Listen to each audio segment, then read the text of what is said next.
Here is a quick video on how to navigate the Audience Geography CSV template. On the template, there are three geography type options for targeting. The first is by adding in latitude, longitude, and radius. The unit we use for radius is always in meters. The second option is by H3ID. And finally, the third option is by adding in a postal code or a zip code. Make sure to never rename nor delete any column names. When adding in data, it's important that you only fill out one geography type per row.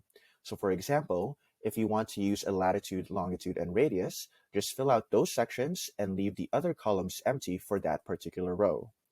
The same goes for if you want to use other geography types. Choose one and leave the other rows empty.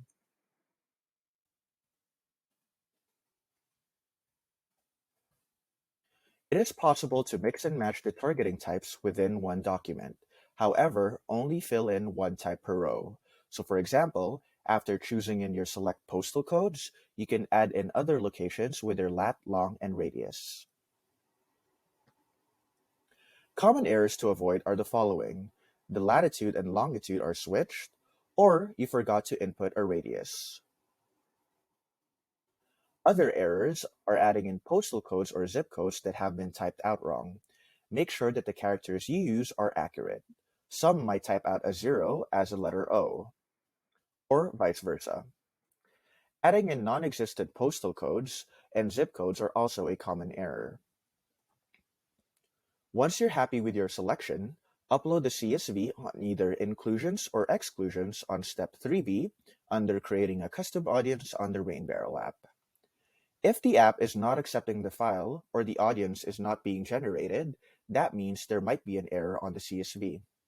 Please double-check your CSV before uploading them onto the app. When you want to update the audience you've created with more locations, or you want to take out specific locations, you can do so by uploading an updated CSV. When updating a CSV, the list must include both your existing locations that you want to keep and any new locations that you might want to add. Additionally, you can go ahead and delete any rows that you no longer deem necessary for your campaign. If you're just updating the radius, then you can go ahead and increase or decrease the radiuses for that CSV. Once you've made your selections, you can re-upload the CSV to update your audience. If you have any questions or concerns, please contact RainBarrel support.